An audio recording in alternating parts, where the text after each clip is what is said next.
She whispered that I was the only one who understood her, but I was about to learn the dangerous difference between helping someone heal and becoming their emotional crutch. David never expected his quiet life as a college student to change so dramatically. He was the kind of person who liked routines. Wake up at 7, study until noon, grab lunch, attend classes, then back to studying until evening. His small apartment near campus was his sanctuary, shared only with his roommate Alex, who was equally focused on his studies. Everything changed when Alex got a phone call from home one Tuesday evening. David was reviewing his psychology notes when he heard Alex talking in hushed, concerned tones in the next room. After hanging up, Alex knocked on David's door with an apologetic look on his face. "Hey, I need to ask you a huge favor," Alex said, running his hands through his hair the way he always did when stressed. "My sister just broke up with her boyfriend and she needs a place to stay while she completes her internship at the local hospital. Would it be okay if she crashed on our couch for a few weeks?" David looked around their tiny living space. It wasn't ideal, but Alex had been a good roommate for 2 years, never leaving dishes in the sink or playing music too loud when David was studying. Besides, David understood family obligations. His own sister had needed help during tough times too. "Sure, no problem," David replied. "How long are we talking about?" "Maybe 6 weeks, 8 at most. She's really going through a rough patch right now." 3 days later, Lily arrived with 2 large suitcases and a backpack that looked like it had seen better days. She was shorter than David had expected, with dark hair that she kept tucking behind her ears nervously. Her eyes were red-rimmed like she'd been crying recently, and she barely made eye contact when Alex introduced them. "Thanks for letting me stay," she said quietly, her voice barely above a whisper. "I promise I won't be any trouble." For the first week, Lily was like a ghost in their apartment. She left early for her internship and came back late, often with takeout food that she ate alone while watching Netflix on her laptop with headphones. David would see her curled up on the couch with a blanket, and she always looked sad, even when she was watching comedies. David found himself wondering what had happened to make someone so young look so lost. Alex had mentioned the breakup, but there seemed to be more to it than just relationship troubles. Sometimes David would catch her staring out the window with this distant look, like her mind was somewhere else entirely. The apartment dynamic started to shift in small ways. Lily began staying up later, and David could hear her moving around the living room when he was trying to sleep. Sometimes she would pace back and forth, her footsteps soft but persistent. Other times he could hear her talking quietly on the phone, though he couldn't make out the words. One evening, David was in the kitchen making his usual cup of tea before bed when Lily appeared in the doorway. She was wearing an oversized sweater that made her look even smaller than usual. "Sorry, I didn't mean to bother you," she said, but she didn't move away. "You're not bothering me," David replied, holding up the kettle. "Want some tea? It helps me sleep better." For the first time since she'd arrived, Lily smiled. It was small, but it was genuine. That would be nice, actually.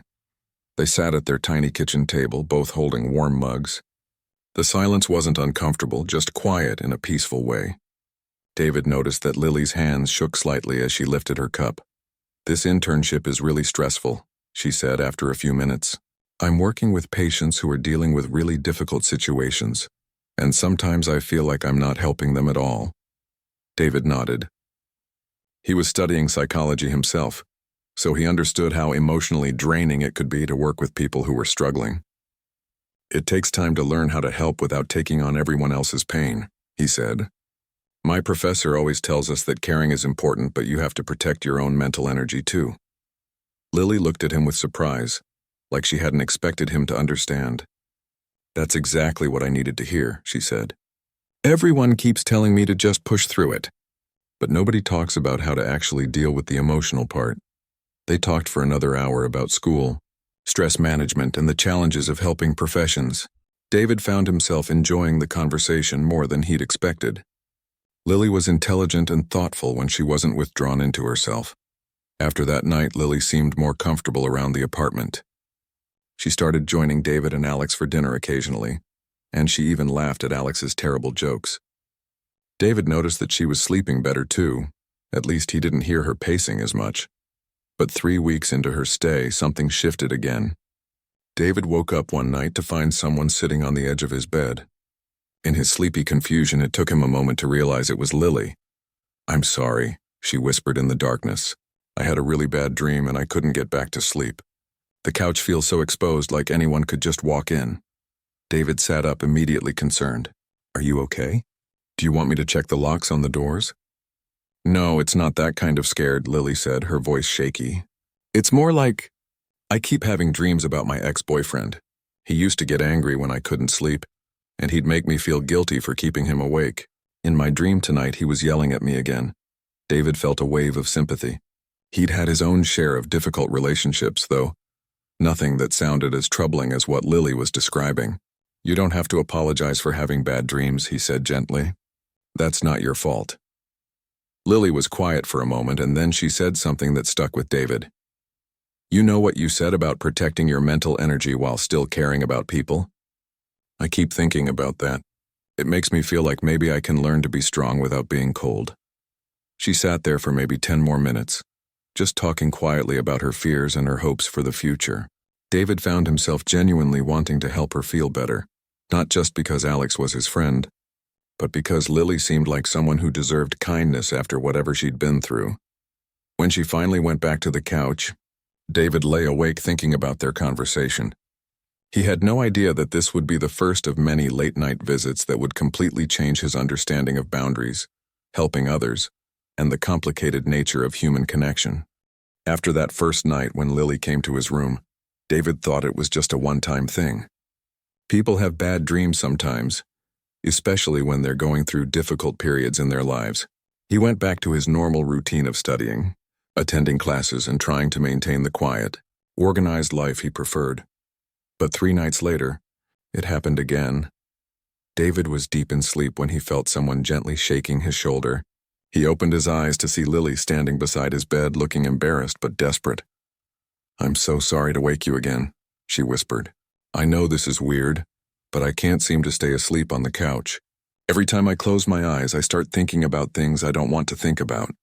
David rubbed his eyes and checked his phone. It was 2:30 in the morning. What kind of things? He asked, genuinely concerned. Lily sat down carefully on the edge of his bed, keeping a respectful distance.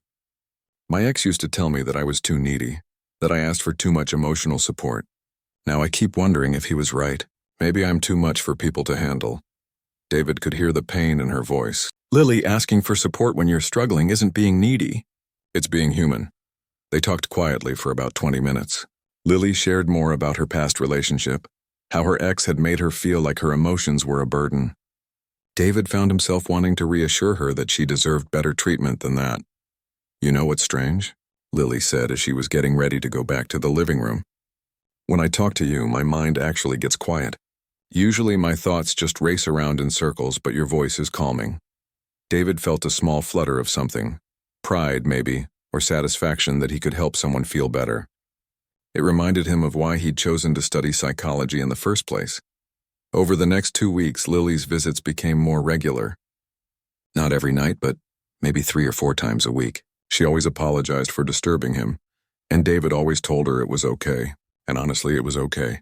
He was a naturally helpful person, and seeing Lily gradually become more relaxed and confident felt rewarding. The conversations during these visits started to change, though. Instead of just talking about her bad dreams or her ex-boyfriend, Lily began sharing deeper thoughts about her life, her goals, and her fears about the future. I keep thinking about what you said about finding peace in routine, she told him one night.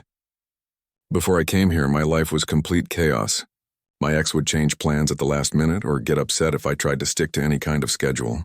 But watching how you organize your day, how you have time for everything that's important to you, it makes me think I could learn to live that way too. David was touched that something he'd said had made such an impact on her. It took me a long time to figure out what worked for me, he said. But having structure definitely helps with anxiety.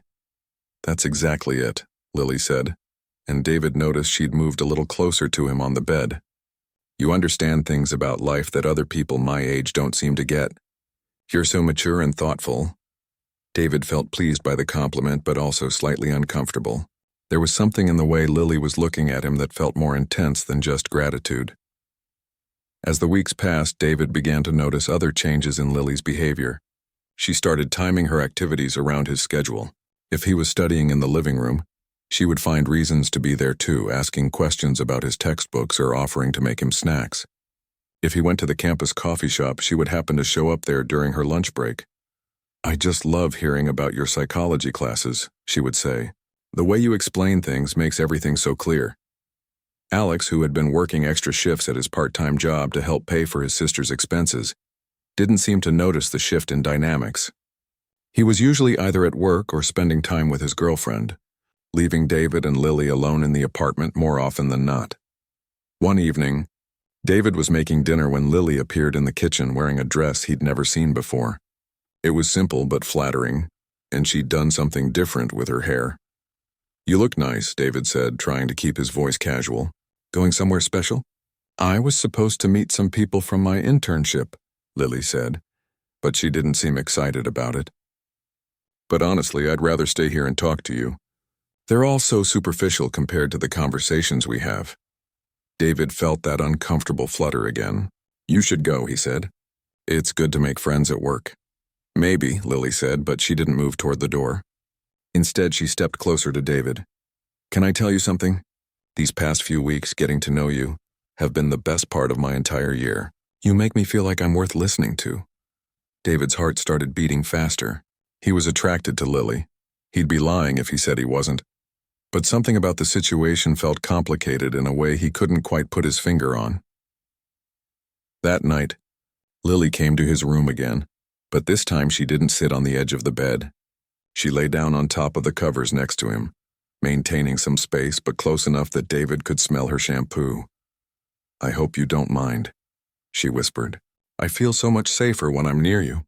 My mind doesn't race when you're close." They talked for over an hour, their voices getting quieter and more intimate as the night went on. Lily shared stories from her childhood, her dreams for her career, and her fears about never finding someone who would treat her with kindness. "I used to think I was broken," she said. "But you make me feel like maybe I just hadn't met the right person who could see the good parts of me." David felt himself being drawn deeper into something that felt both wonderful and dangerous. Lily was vulnerable, beautiful, and she seemed to genuinely care about him. But she was also his roommate's sister, going through a difficult time, and depending on him for emotional support in a way that felt increasingly intense. As she finally drifted off to sleep beside him, David lay awake staring at the ceiling, wondering how a simple act of kindness had evolved into something so complicated. David woke up the next morning to find Lily still sleeping beside him, curled up on top of the covers with a peaceful expression he rarely saw on her face during the day. For a moment, he just watched her breathe, feeling a mix of tenderness and growing concern about what was happening between them. When Lily stirred and opened her eyes, she smiled at him with a warmth that made David's chest tighten. "Good morning," she whispered. "I slept better last night than I have in months." "Lily," David said carefully, "we should probably talk about these visits. I want to help you, but I'm starting to worry that maybe I'm not helping in the right way." Lily's face immediately changed, the peaceful expression replaced by something that looked almost like panic. "What do you mean? Have I done something wrong?" "No, you haven't done anything wrong," David said quickly. "It's just that you've been depending on me for comfort every night. And I think maybe you should talk to someone professional about your sleep issues and the anxiety you're dealing with." Lily sat up, pulling her knees to her chest. "You think I'm crazy," she said, and David could hear tears starting in her voice. "That's not what I said at all," David replied. "I think you're dealing with some difficult emotions and a counselor could give you better tools to handle them than I can." "But you do help me," Lily said, reaching out to touch his arm. "You're the only person who really listens to me, who makes me feel like I matter. Don't you feel it too? The connection between us?" David felt his resolve wavering.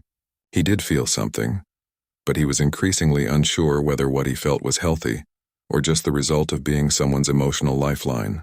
"I care about you," he said honestly, "but I think that's exactly why we need to be more careful about boundaries." Lily's expression hardened slightly. "Boundaries?" she repeated. "That sounds like something my ex would say when he didn't want to deal with my feelings." "That's not fair," David said. "I'm not your ex and I'm not trying to dismiss your feelings. I'm trying to look out for both of us." They didn't resolve anything that morning. Lily left for her internship seeming hurt and confused, and David spent the day in classes unable to concentrate on anything his professors were saying. He kept thinking about the wounded look in Lily's eyes and wondering if he was being unnecessarily harsh. That evening, Alex came home from work looking exhausted. "How's Lily doing?" he asked David. "She seemed really upset when she left this morning." David felt a stab of guilt.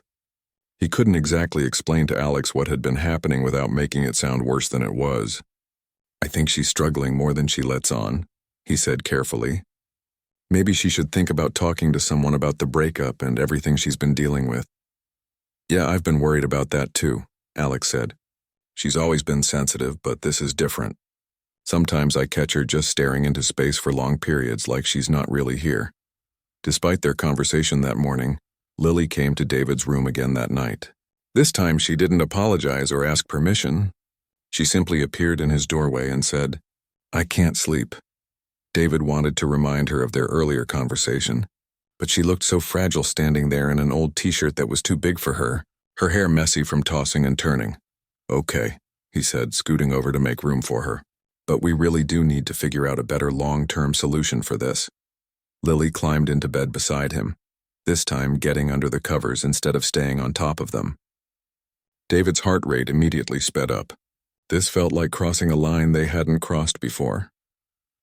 "I've been thinking about what you said," Lily whispered, moving closer to him, "about boundaries and professional help and all that. But here's what I don't understand. If something is helping me feel better, why would I stop doing it? You help me more than any therapist ever could." "How do you know that if you've never tried therapy?" David asked. "Because therapists don't care about you personally," Lily said. "They're just doing their job." "But you actually see me as a person worth caring about."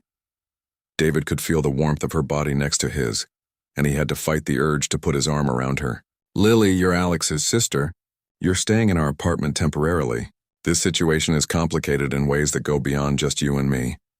"So you do feel something," Lily said, and David could hear the satisfaction in her voice. "I knew it. I can see it in the way you look at me sometimes." David closed his eyes, trying to think clearly despite the way his heart was racing. "What I feel doesn't matter right now. What matters is that you're going through a difficult time, and I don't want to take advantage of that." "Take advantage?" Lily's voice rose slightly. Then she caught herself and whispered again, "David, I'm not some helpless child. I know what I want. I want to be close to someone who treats me with respect and kindness. I want to feel safe with someone." "Is that so wrong?" "It's not wrong," David said. "But I think you're looking for those things in the wrong place. What you're describing, safety, respect, kindness, those should come from within yourself first, and then from a healthy relationship with someone who's in a position to give them to you freely." Lily was quiet for a long moment. Then she said something that made David's blood run cold. "If you reject me too, I don't know what I'll do. You're the only good thing in my life right now." David felt a surge of alarm. "Lily, that's exactly what I'm talking about. If I'm the only good thing in your life, that means you need to build more good things, not depend on me to be everything for you." "But I don't know how to do that," Lily said, and now she was crying. "I don't know how to be okay by myself. Every time I try to be alone with my thoughts, they just spiral out of control. When I'm with you, everything makes sense." David felt torn between his desire to comfort her and his growing certainty that he was in over his head. "Lily, this is exactly why you need professional help. These feelings you're describing, the inability to be alone, the way your thoughts spiral, those are things a trained counselor can help you work through." "You don't understand," Lily said, pressing closer to him. "I don't want to work through them. I just want them to stop, and they stop when I'm with you." David realized that they had moved far beyond a simple friendship or even a complicated attraction. Lily was using him as a coping mechanism, and he had somehow become essential to her emotional stability. The weight of that responsibility felt overwhelming and unfair to both of them. The next few days were tense in the apartment. David found himself walking on eggshells, unsure how to interact with Lily during the day after their intense nighttime conversations. She seemed to be watching his every move, analyzing his expressions and tone of voice for signs of how he was feeling about her. During meals, Lily would make comments that felt loaded with meaning. "You seem tired, David. Are you not sleeping well?" she would ask, even though she knew exactly why he might not be sleeping well.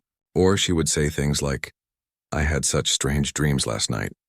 I wonder what they mean. While looking directly at him, Alex seemed oblivious to the tension, focused on his own studies and work schedule. David envied his roommate's ability to come home, eat dinner, and fall asleep easily without complicated emotional situations keeping him awake. On Wednesday evening, David decided he needed to have a more serious conversation with Lily. He waited until Alex left for his evening shift at the campus bookstore, then knocked on the living room where Lily was watching television. "Can we talk?" he asked. Lily muted the TV and patted the couch cushion next to her. "Of course. I've been hoping we could talk." David sat down but kept some distance between them. "Lily, I've been thinking a lot about our conversation the other night, and I'm really concerned about some of the things you said." "What things?" Lily asked, though her expression suggested she knew exactly what he was referring to. "You said that if I rejected you, you didn't know what you would do, and you said I'm the only good thing in your life right now. Those statements worry me because they suggest that your emotional well-being is completely dependent on one person, and that's not healthy for anyone." Lily's face tightened. "So you are rejecting me?" "I'm not rejecting you as a person," David said carefully. "I'm saying that the dynamic between us has become something that I don't think is good for either of us. You need support that goes beyond what any one person can provide." "That's easy for you to say," Lily shot back, her voice rising. "You have your whole life figured out. You have friends, good grades, a clear direction for your future. I have nothing except this internship that's probably not going to lead to a job anyway." David felt a pang of sympathy, but he forced himself to stay focused. "That's exactly my point. You need to build those things for yourself. You can't expect another person to be your entire source of happiness and stability." Lily stood up abruptly and started pacing around the small living room. "You sound just like my ex now. He used to tell me I was too clingy, too needy. I thought you were different." "I am different from your ex," David said. "I'm not calling you names or making you feel bad about having emotions. I'm trying to help you see that depending on someone else for your entire sense of self-worth isn't fair to you or to them." "So what am I supposed to do?" Lily asked, stopping in front of him with tears in her eyes. "Just pretend I don't have feelings? Just go back to lying awake all night with my thoughts racing around in circles? You call the counseling center at the hospital where you're doing your internship," David said. "They have resources for staff and interns. You talk to someone who can help you develop coping strategies that don't involve depending on other people." Lily stared at him for a long moment. "And what if I don't want to do that?" "Then you'll probably keep having the same problems with every relationship you try to have," David said, knowing his words were harsh but feeling like he needed to be honest. "Fine," Lily said, wiping her eyes. "Fine, I'll call them tomorrow. But I want you to know that you're making a mistake. We could have had something real together." "Lily," David said gently, "what you're feeling isn't really about me. It's about needing someone to make you feel safe and valued. Those are normal needs, but they need to come from multiple sources in your life, not just from one person who happened to be kind to you during a difficult time." That night, for the first time in weeks, Lily didn't come to David's room. He lay awake anyway, partly from relief and partly from worry. He could hear her moving around the living room, but she didn't approach his door. The next evening, Alex came home early from work looking upset. "Hey, David," he said, closing the front door harder than usual. "We need to talk." David felt his stomach drop. "What's wrong?"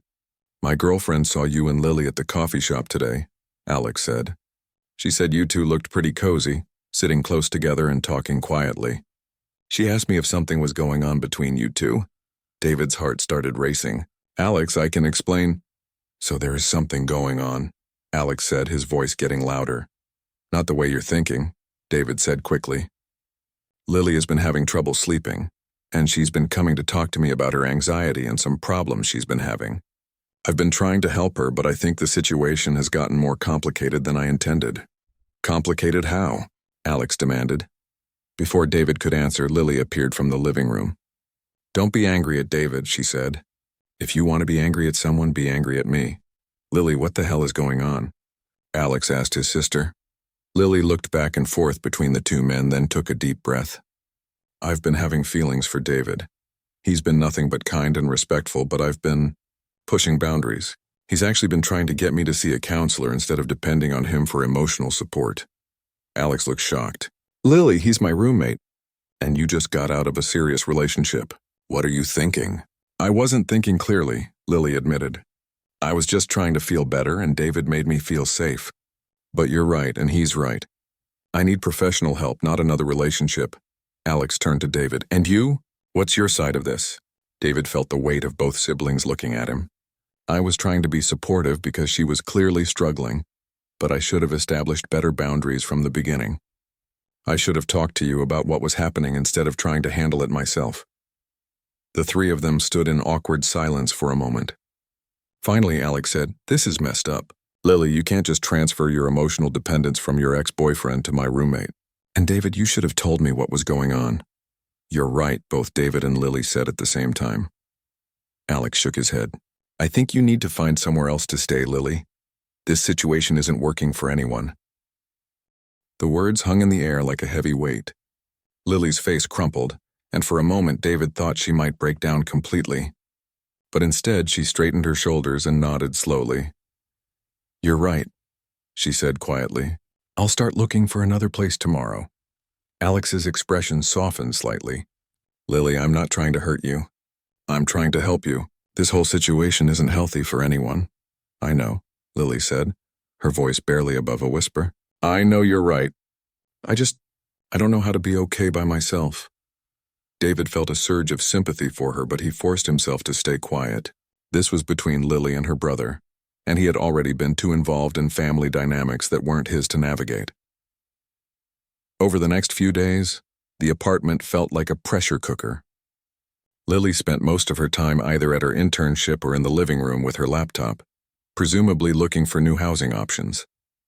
She was polite but distant with both David and Alex, and the easy conversations they used to have during meals disappeared entirely. David found himself missing those conversations more than he expected. Despite all the complications, he had genuinely enjoyed getting to know Lily. She was intelligent and funny when she wasn't consumed by anxiety, and her perspective on life was different from his own, in ways that had challenged him to think about things differently.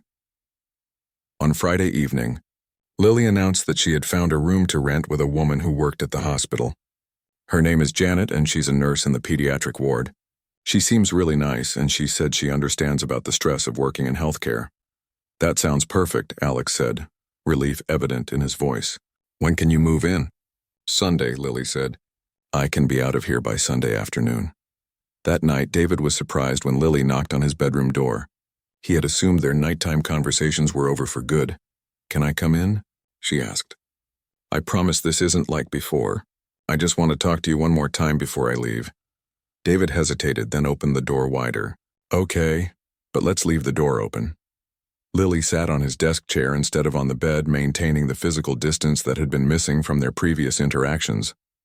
"I want to apologize," she said, "for putting you in an impossible situation, for not listening when you tried to set boundaries, and for almost ruining your friendship with Alex." "Thank you for saying that," David replied. "I appreciate the apology. I called the counseling center at the hospital," Lily continued. "I have an appointment next week. You were right about needing professional help." David felt a wave of relief. "How do you feel about that?" "Scared," Lily admitted, "but also kind of hopeful. The person I talked to on the phone said that a lot of people struggle with anxiety and relationship patterns after difficult breakups. She made it sound like something that could actually get better with work." "It can get better," David said. "You just have to be willing to do the work even when it's uncomfortable." Lily was quiet for a moment, then said, "Can I ask you something honestly? Did you ever have real feelings for me, or was it just sympathy?" David considered the question carefully. "I think I had feelings for the person you could become once you worked through some of these issues. But what I was responding to wasn't really you. It was your need for someone to rescue you. And that's not a good foundation for any kind of relationship." "That makes sense," Lily said, though she looked a little sad. "I think I was confusing gratitude and desperation with actual romantic feelings." "That's a pretty mature insight," David said. "Well, I'm learning," Lily said with a small smile. "The hard way, but I'm learning." They talked for another hour, but this time the conversation felt different. There was no undercurrent of intensity or hidden meaning. It was just two people trying to understand what had happened between them and how to move forward in a healthier way. On Sunday morning, David helped Lily load her belongings into Alex's car. She had surprisingly little stuff for someone who had been living there for over a month, and David realized that she had been living like a temporary visitor the entire time, never really settling in or making the space her own. "Thank you," Lily said to David as they finished loading the last suitcase. "For everything. I know it got complicated, but you did help me, even if it wasn't in the way either of us expected." "Take care of yourself," David said, "and stick with the counseling even if it gets difficult." "I will," Lily promised. Alex drove her to her new living situation, leaving David alone in the apartment for the first time in over a month. The silence felt strange after weeks of being aware of Lily's presence, even when she wasn't actively talking to him. 2 weeks later, David got a text message from Lily. "Wanted to let you know that counseling is going well. Learning a lot about myself. Hope you're doing okay too." David texted back, "Glad to hear it. Take care." A month after that, Alex mentioned that Lily had started dating someone new, a fellow intern at the hospital who she had met through her counseling group. "How does that make you feel?" Alex asked David. David thought about it. "Happy for her, I think. It sounds like she's building a life for herself instead of looking for someone to save her." "Yeah," Alex said. "She seems different when I talk to her now. More confident, less anxious. Whatever you said to her about getting help, it worked." 6 months later, David ran into Lily at a coffee shop near campus. She looked healthier than he remembered, more relaxed and genuinely happy. "David," she said, approaching his table with a genuine smile. "How are you?" "I'm good," David said. "You look really well." "I feel really well," Lily said. "I wanted to thank you again, actually. Not for the reasons I thought I should thank you back then, but for pushing me to get real help when I needed it." "You did the hard work yourself," David said. "True, but you helped me see that the work needed to be done. That was a gift, even though it didn't feel like one at the time." As David watched Lily walk away to rejoin a group of friends at another table, he felt a sense of closure that he hadn't realized he'd been missing. Sometimes helping someone meant giving them what they asked for, but sometimes it meant helping them figure out what they actually needed instead. In Lily's case, it had definitely been the latter, and seeing her thriving on her own felt like the best possible ending to their complicated story.